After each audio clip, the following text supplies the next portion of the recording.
సిటీలో ప్లాట్ కొనండి. ఫ్యూచర్ లో మీరు కోటీశ్వర్లుగా మారే అవకాశం కోసం వెంటనే మాకు కాల్ చేయండి.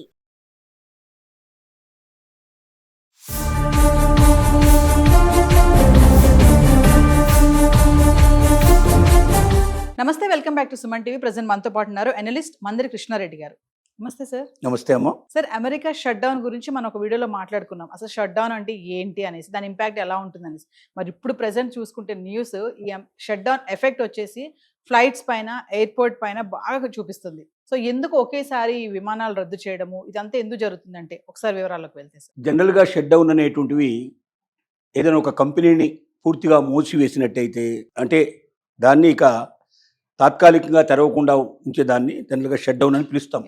అమెరికన్లో షట్ డౌన్ అనేటువంటి అమెరికాలో పదం ఏమిటి అంటే, ఒక ఆర్థిక పరమైన బిల్లు ఎగువ సభలో ఆమోదించబడకపోయినట్టయితే డబ్బులు రిలీజ్ కావు.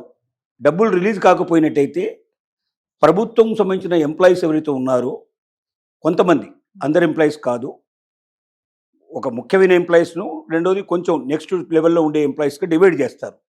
ఆ మొదటి సంఖ్యలో, మొదటి వరుసలో ఉండే వాళ్ళకి వస్తాయి, కానీ నెక్స్ట్ వరుసలో ఉండేటువంటి వాళ్ళకు రావు.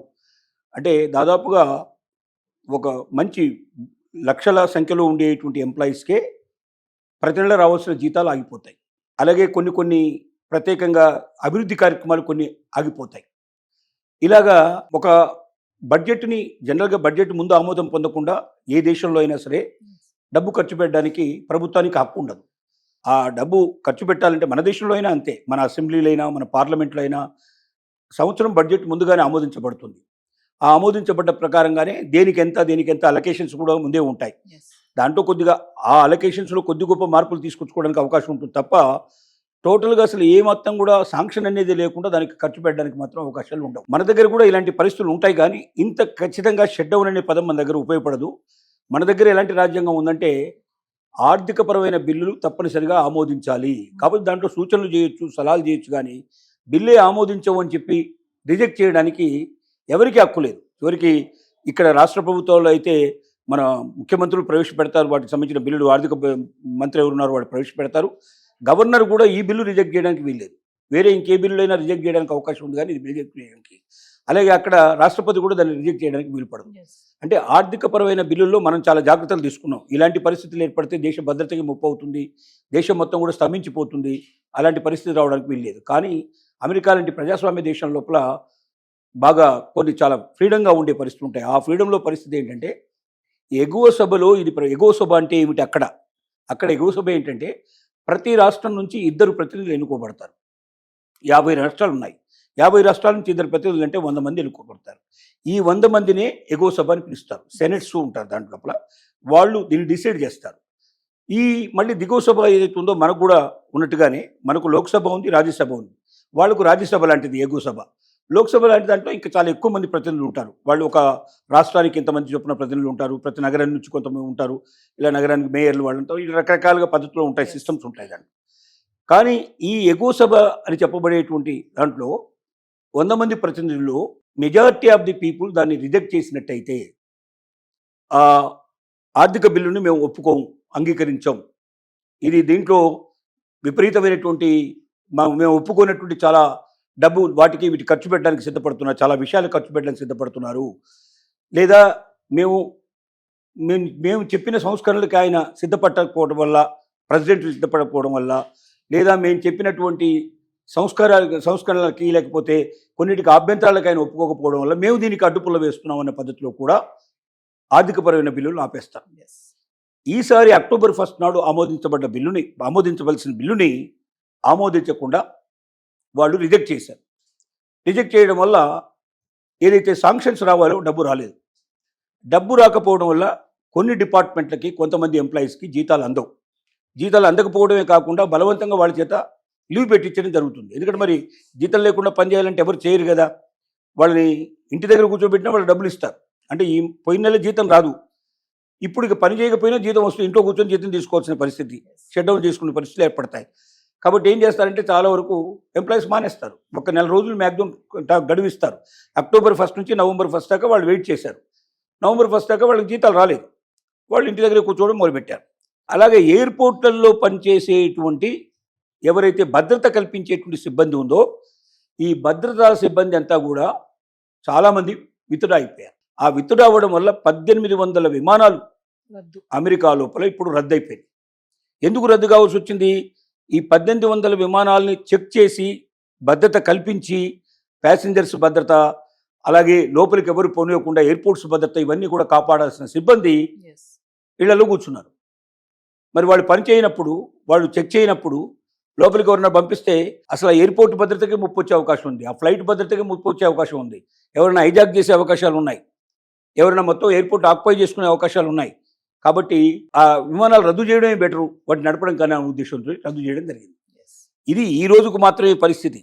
ఇంకా రేపటి నుంచి పరిస్థితులు ఇంకెలా ఏర్పడుతో తెలియదు. ఇంకా కొంతకాలం ఇది కంటిన్యూ అయినట్టయితే, అంటే జనరల్గా ఏం చేస్తారంటే 30 రోజుల లోపల సహజంగా ప్రెసిడెంట్ తన విధానాలను మార్చుకునే ప్రయత్నం చేస్తారు, లేకపోతే దేశ సంక్షేమాన్ని దృష్టిలో పెట్టుకొని ఇంతమంది ఎంప్లాయీస్ వాళ్ళ సంక్షేమాన్ని దృష్టిలో పెట్టుకొని ప్రతిపక్షాలు అప్పుడప్పుడు తమ ఆలోచనలు మార్చుకోవడానికి ప్రయత్నం చేస్తాయి. Yes.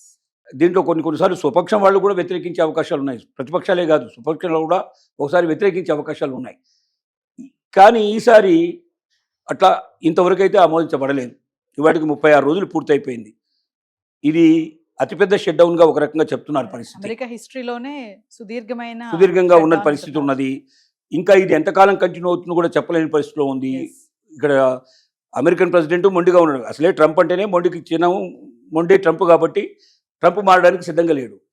ట్రంప్ భీష్మించి కూర్చున్నాడు కాబట్టి ఇప్పటిదాకా లిబరల్గా వదిలిపెట్టావు, ఇక ఇక్కడి నుంచి ఇప్పుడు గట్టిగా పట్టుకోకపోతే ట్రంప్ చేయి జారిపోతాడు, ఇక విచ్చలవిడిగా కావాల్సిన చేసుకుంటూ పోతాడు. కాబట్టి ఇక్కడే దానికి సంఖ్యలు వేయాలనే ఉద్దేశంతో ప్రతిపక్షాలు కూడా ఆయన వ్యతిరేకించే వాళ్ళు కూడా సిద్ధంగా ఉన్నారు. Yes.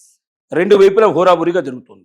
ఫలితం ఏమవుతుందంటే సామాన్య ప్రజలకు చాలా ఇబ్బంది జరుగుతుంది.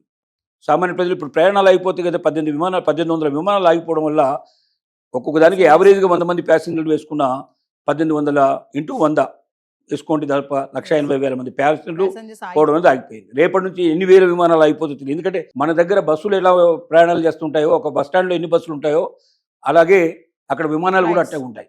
ఎవ్రీ 2 మినిట్స్కి ఒక విమానం ఎగిరిపోతూనే ఉంటుంది, మళ్ళీ కొత్త విమానాలు వస్తూనే ఉంటాయి. అంటే అక్కడ ప్రయాణాలు అంత సులభంగా ఎక్కువగా విమానాల్లో ప్రయాణం చేస్తుంటారు. అదే ఒక రాష్ట్రానికి ఇంకో రాష్ట్రానికి సుదీర్ఘంగా ఉంటుంది. Yes. అంటే మామూలుగా ట్రైన్లో పోతే ఒక 8 గంటలు 10 గంటలు పట్టే బదులుగా ఫ్లైట్లో ఒక గంటలో వెళ్ళిపోతారు కాబట్టి అక్కడ టైంకు విలువ ఇస్తారు. రెండోది విమానాలు చీప్గా ఉంటాయి. అక్కడ ట్రైన్కి ఎంత ఉంటుందో దాదాపుగా విమానానికి కూడా 2 డబ్బులు అంతా అట్లా ఉండే అవకాశాలు ఉన్నాయి. కాబట్టి ఎక్కువ మంది ప్రిఫర్ చేసేది విమాన ప్రయాణం. కాబట్టి విమానాలకు ఒక్కటే కాకుండా ఇంకా చాలా డిపార్ట్మెంట్లలో చాలామంది ఎంప్లాయీస్ అటెండ్ కారు. అంటే సివిలియన్స్ కావాల్సిన సమాచారాన్ని ఇచ్చేవాళ్ళు ఉండరు.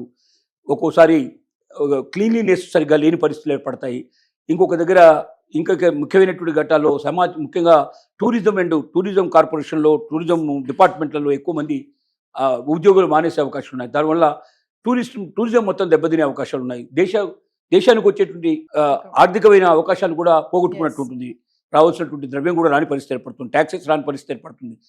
చాలా నష్టాలు ఉన్నాయి, చాలా కష్టాలు ఉన్నాయి. దీనికంతటికీ ఎవరు కారకుడు అవుతారంటే ఎవరైతే ప్రెసిడెంట్గా ఉంటారో వారే కారకులు అవుతారు.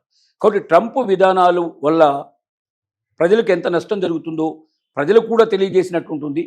ప్రజల నుంచి కూడా ఒక వ్యతిరేకత భావం బయలుదేరే అవకాశం ఉంది.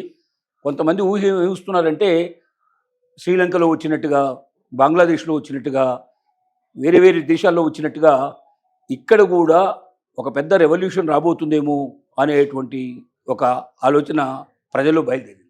అలాంటి పరిస్థితులు ఏమైనా ఏర్పడితే మన నేపాల్లో వచ్చినటువంటి అలాంటి సిచ్యువేషన్స్ వస్తాయని కూడా కొంతమంది మేధావులు ఊహిస్తున్నారు.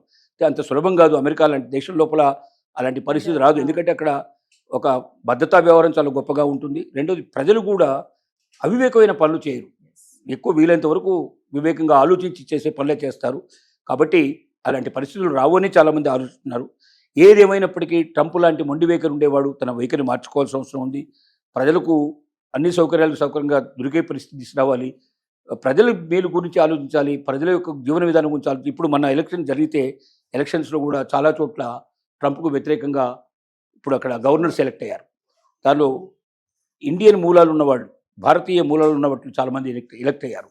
అంటే ట్రంప్ ఏం చేస్తున్నాడు? వలసవాద విధానాన్ని పూర్తిగా వ్యతిరేకిస్తున్నాడు. వలసవాదులే వద్దంటున్నాడు. ఇతర దేశాల నుంచి వచ్చి ఇక్కడ స్థిరపడ్డ వాళ్ళే వద్దంటున్నాడు. వాళ్లే గవర్నర్గా వచ్చారంటే ఆ గవర్నర్లే రేపు పొద్దున ఎన్నికల్లో పాల్గొనేది. అందరికీ ఓట్లు ఉండవు అక్కడ.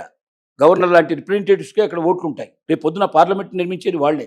అంటే నెక్స్ట్ జరగబోయేటువంటి ఎలక్షన్స్లో ట్రంప్ ఏ రకంగా కూడా పోటీ చేసే అవకాశమే లేదు. పోటీ చేసినా గెలిచే అవకాశం అంతకన్నా లేదని ఇప్పుడే తేల్చేస్తున్నారు. ట్రంప్ ఏమంటున్నాడంటే 3 సార్లు కాదు 5 సార్లు నేనే వస్తాను, చచ్చేదాకా నేనే వస్తానని ట్రంప్ ఆశపడుతున్నాడు. ఇది అక్కడ జరుగుతున్న విధానం. Thank you.